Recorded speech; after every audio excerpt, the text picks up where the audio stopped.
ಒಂದೇ ಲಘು ಕೋನನ ಮತ್ತೆ ಬೇರೆನೂ ಲಘು ಕೋನ ಅದಾವು.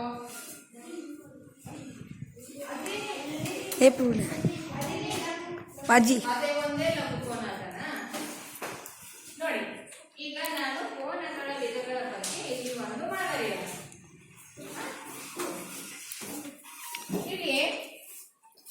ಹೀಗೆ ಕೋನ ಅಂದ್ರೆ ಏನು ಅನ್ನೋದು ಮೊದಲೇ ತಿಳ್ಕೊಳ್ರಿ. ಕೋನ ಅಂದಾಗ ಒಂದು ಸಾಮಾನ್ಯ ಶೃಂಗವನ್ನ ಹೊಂದಿದಂತ ಎರಡು ರೇಖೆಗಳ ನಡುವಿನ ಅವಕಾಶಕ್ಕೆ ಕೋನ ಅಂತ ಕರೀತಾರೆ. ಹೆಂಗೆ ನೋಡ್ರಿ, ಇಲ್ಲಿ ಇದು ಒಂದು ಸಾಮಾನ್ಯ ಅಂತ್ಯ ಬಿಂದುವನ್ನ ಹೊಂದಿದಂತ ಎರಡು ರೇಖೆಗಳು ಅದಾವ. ಸಾಮಾನ್ಯ ಅಂತ್ಯ ಬಿಂದು ಅಂದ್ರೆ ಕೊನೆಯ ಬಿಂದು ಇದೆ. ಈ ರೇಖೆಯ ಕೊನೆಯ ಬಿಂದುನು ಇದೆ, ಈ ರೇಖೆಯ ಕೊನೆಯ ಬಿಂದುನು ಇದೆ. ಅವು ಎರಡಕ್ಕೂ ಸಾಮಾನ್ಯ ಕಾಮನ್ ಐತಿ. ಇದು ಒಂದೇ ಬಿಂದು. ಅವುಗಳ ನಡುವಿನ ಅವಕಾಶಕ್ಕ ನಾವೇನಂತೀವಿ? ಕೋನ ಅಂತ ಕರಿತೀವಿ. ಈ ಕಡೆದನು ಒಂದು ಕೋನ, ಈ ಕಡೆದನು ಒಂದು ಕೋನ ಇರ್ತದೆ. ಹೌದಾ? ಈಗ ಕೋನಗಳ ವಿಧಗಳು ನೀವೇನು 6 ರೀತಿಯ ಕೋನಗಳ ವಿಧಗಳ ಹೇಳಿರಲ್ಲ, ಅವು ಎಲ್ಲವೂ ಹೆಂಗಿರ್ತಾವ ಅನ್ನೋದನ್ನ ಇದರ ಮೂಲಕ ತಿಳ್ಕೊಳ್ಳೋಣ. ಲಘು ಕೋನ ಅಂದ್ರ 60 ಡಿಗ್ರಿ ಕೋನ ಅಂತ ಅವಳು ಹೇಳಿದ್ರು.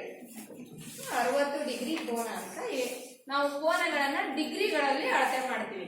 ಹೌದಾ?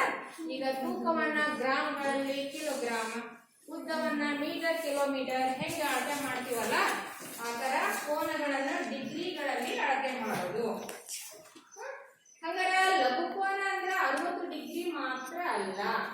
ನಿಮ್ಗೆ ಲಘು ಕೋನ ಅಂದಾಗ 90 ಡಿಗ್ರಿಗಿಂತ ಕಡಿಮೆ ಇರುವ ಎಲ್ಲಾ ಕೋನಗಳನ್ನು ಲಘು ಕೋನಗಳೇ. ಏನು? 90 ಡಿಗ್ರಿ ಕಡಿಮೆ ಇರುವ ಎಲ್ಲಾ ಲಘು ಕೋನಗಳು, ಎಲ್ಲ ಲಘು ಕೋನಗಳು. ಅಂದ್ರೆ 90 ಡಿಗ್ರಿಯಿಂದ ಕಡಿಮೆ ಇರುವ ಕೋನಗಳು ಅಂದಾಗ 70 ಡಿಗ್ರಿ, 78 ಡಿಗ್ರಿ, 92 ಡಿಗ್ರಿ ಇದು ಲಘು ಕೋನ ಅನ್ಬೋದ ನಾವು? ಇಲ್ಲ, ಯಾಕಂದ್ರೆ 90ಕ್ಕಿಂತ ಜಾಸ್ತಿ ಆಯ್ತು. ಹೌದಾ? ಅಂದ್ರೆ 90ಕ್ಕಿಂತ ಕಡಿಮೆ, 0ರಿಂದ 90ಕ್ಕಿಂತ ಕಡಿಮೆ ಇರುವ ಕೋನಗಳೆಲ್ಲ ಎಂತ ಕೋನಗಳು?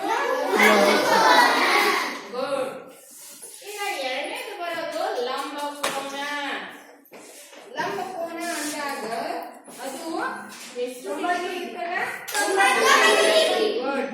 ಅದು ಕರೆಕ್ಟ್ ಆಗಿ 90 ಡಿಗ್ರಿ ಇರ್ಬೇಕು. ಹೆಚ್ಚು ಇರಬಾರ್ದು, ಕಡಿಮೆನೂ ಇರಬಾರ್ದು.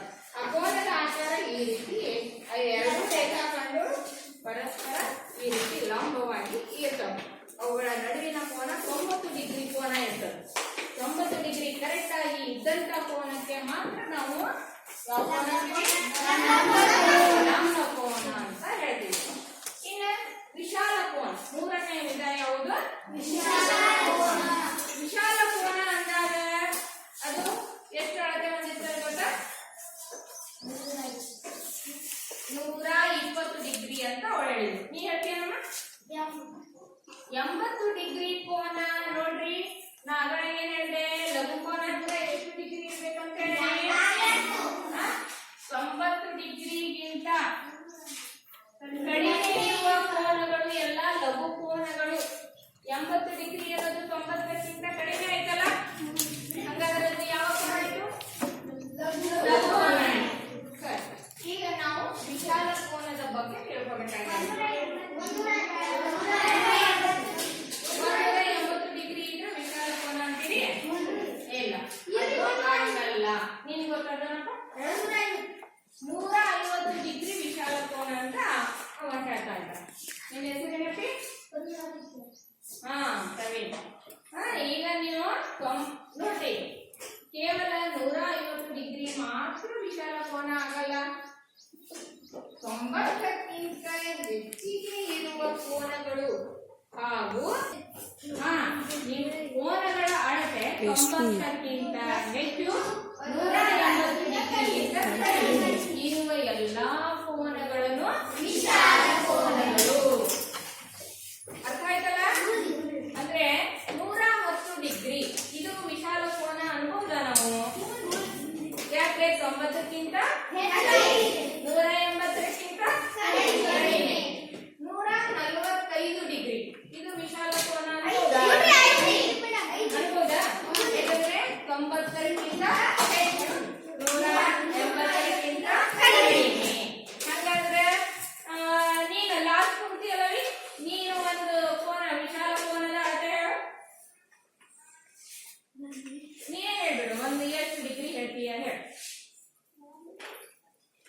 90 ಕರೆಕ್ಟ್ 90 ಇದ್ರೆ ಯಾವ ಕೋನ ಆಗ್ತದೆ?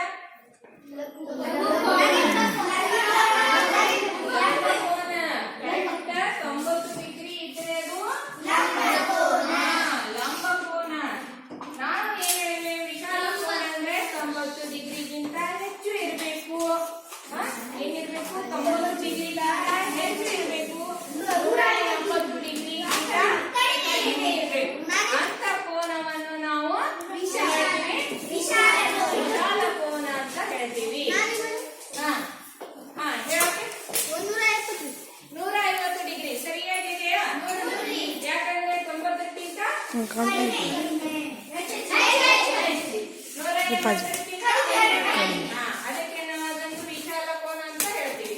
ವಿಶಾಲ ಕೋನಗಳು ಎರಡು ಮಾತ್ರ ಹೆಚ್ಚಿಗೆ ಇರ್ಬೋದಾ? ವಿಶಾಲ ಕೋನದ ಅಳತೆಗಳು ಹೆಚ್ಚಿಗೆ ಇರ್ಬೋದಾ? ಹೆಚ್ಚಿಗೆ ಇರ್ಬೋದಾ? 91ರಿಂದ 179 ಡಿಗ್ರಿ ವರೆಗೇನು ಅವೆಲ್ಲ ಅಳತೆಗಳು ಎಲ್ಲ ವಿಶಾಲ ಕೋನಗಳು. Very good. ಇನ್ನ 4ನೇ ವಿಧ ಸರಳ ಕೋನ. ಸರಳ ಕೋನದ ಅಳತೆ ಎಷ್ಟಿರ್ತದೆ? ಎಷ್ಟು ಜನ ಕೈ ಎತ್ತಿ ಗೊತ್ತಿದ್ದವರು ಹೋದ ವರ್ಷ ಕೋನಗಳ ಅಳತೆ ಅಭ್ಯಾಸ ಮಾಡಿ. ಈಗ ಸರಳ ಕೋನದ ಅಳತೆ ಎಷ್ಟಿರ್ತದೆ ಹೇಳ್ತೀವಿ? ನೀ ಹೇಳಮ್ಮ. ಹಾ, ಸರಳ ಕೋನದ ಅಳತೆ 90 ಡಿಗ್ರಿ. ಈಗ ನಾನು ಹೇಳಿದ್ವಿ 90 ಡಿಗ್ರಿಗೆ ಯಾವ ಕೋನ ಅಂತಾರಂತ ಹೇಳಿ. ಯಾವ ಕೋನ? ಲಂಬ ಕೋನ. ಹಂಗಾದ್ರೆ ಸರಳ ಕೋನದ ಅಳತೆ 90 ಡಿಗ್ರಿ ಆಗ್ಬೋದಾ? ಇಲ್ಲ. ಹಂಗಾದ್ರೆ ಎಷ್ಟು ಇರ್ಬೋದಾ? ಹಾ, ಹೇಳಕ್ಕೆ 360 ಡಿಗ್ರಿ ಅಂತ ಹೇಳೋಣ. 160 ನೋಡ್ರಿ. 180ಕ್ಕಿಂತ ಕಡಿಮೆ ಇರುವ ಕೋನ ಅಲ್ಲ ಅದು. ಯಾವ ಕೋನ ಅಂತಂದ್ರೆ ವಿಶಾಲ ಕೋನ. ಹಾ, ಹೇಳಿ. 180 ಡಿಗ್ರಿ. 180 ಸರಿಯಾಗಿ ಕರೆಕ್ಟ್ ಆಗಿ 180 ಇರುವ ಕೋನಕ್ಕೆ ಯಾವ ಕೋನ ಅಂತಾರ? 180ಕ್ಕಿಂತ ಚಿಕ್ಕದಿದ್ರೆ ವಿಶಾಲ ಕೋನ ಅದು.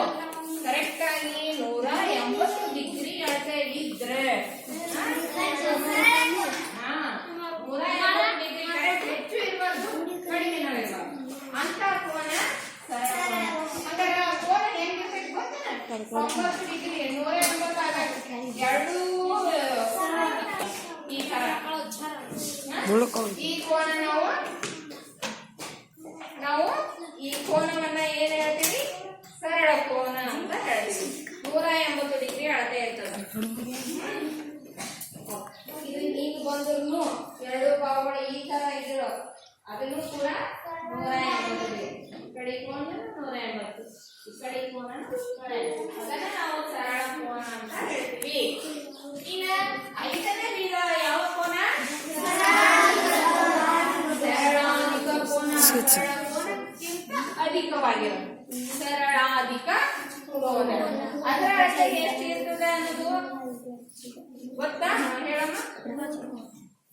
300 ಡಿಗ್ರಿ ಅಂತ ಒಂದು ಅಳತೆ ಹೇಳಿದ್ರು. ಅದು ಒಂದೇ ಕೋನ ಸರಳಾಧಿಕ ಕೋನ. ಮತ್ತೆ ಬೇರೆ ಅಳತೆನೂ ಅದಾವ ಹೇಳಿ.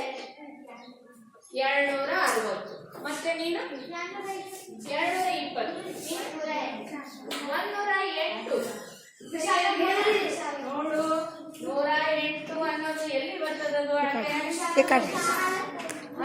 ಹಂಗಾದ್ರೆ ಸರಳಾಧಿಕ ಕೋನ 108 ಡಿಗ್ರಿ ಆಗಲ್ಲ. ಸರಳಾಧಿಕ ಅಂದ್ರೆ ಅಧಿಕ, ಸರಳ ಕೋನಕ್ಕಿಂತ ಅಧಿಕವಾಗಿರೋದು 180ಕ್ಕಿಂತ ಹೆಚ್ಚಿರ್ಬೇಕು. ನೋಡ್ರಿ, ಕೇವಲ ಕೆಲವು ಕೋನಗಳು ಅಂದ್ರೆ ಇದು ಒಂದೊಂದು ಕೋನಗಳು ಮಾತ್ರ ಸರಳಾಧಿಕ ಕೋನ ಅಲ್ಲ. 180 ಇದ್ರೆ 90 ಇದ್ರೆ ನೀವು ಲಂಬ ಕೋನ ಸರಳ ಕೋನ ಅಂತ ಹೇಳ್ತೀವಿ. ಸರಳಾಧಿಕ ಕೋನ ಅಂದ್ರೆ ಹೇಗಿರ್ಬೇಕು? 180ಕ್ಕಿಂತ ಹೆಚ್ಚಿಗೆ ಇರ್ಬೇಕು ಮತ್ತು 180ಕ್ಕಿಂತ ಹೆಚ್ಚಿಗೆ ಇರಬೇಕು, 360ಕ್ಕಿಂತ ಕಡಿಮೆ ಇರಬೇಕು. ಏನು? 360ಕ್ಕಿಂತ ಸರಳಾಧಿಕ ಕೋನಗಳು ಅಂತ ಹೇಳ್ತೀವಿ. ಅಂದ್ರೆ 180ಕ್ಕಿಂತ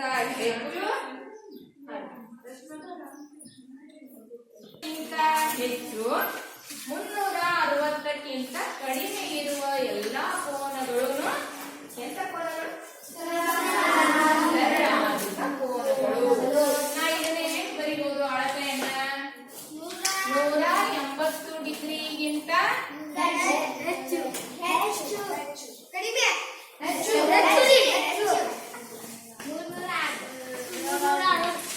180 ಡಿಗ್ರಿಗಿಂತ ಏನಾಗಿರ್ಬೇಕು?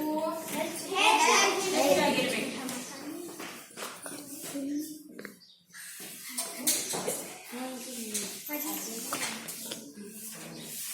ಇಲ್ಲಿನೂ ಹಾಗೆ ಬರ್ತಿದ್ದೀನಲ್ಲ, ಇದು 90ಕ್ಕಿಂತ ಹೆಚ್ಚಿರ್ಬೇಕು, 180ಕ್ಕಿಂತ ಕಡಿಮೆ ಇರಬೇಕು. ಸರಳಾಧಿಕ ಕೋನ 180ಕ್ಕಿಂತ ಹೆಚ್ಚಿರ್ಬೇಕು ಮತ್ತು 360ಕ್ಕಿಂತ ಚಿಕ್ಕದಿರಬೇಕು. ಅಂತ ಕೋನಗಳು ಎಲ್ಲವೂ ಸರಳಾಧಿಕ ಕೋನಗಳು. ನಾವೊಂದು ಕೋನದ ಅಳತೆ ಹೇಳ್ತೀನಿ ಈಗ. 290 ಇದು ಎಂತಹ ಕೋನ? 290 ಡಿಗ್ರಿ ಎಂತಹ ಕೋನ?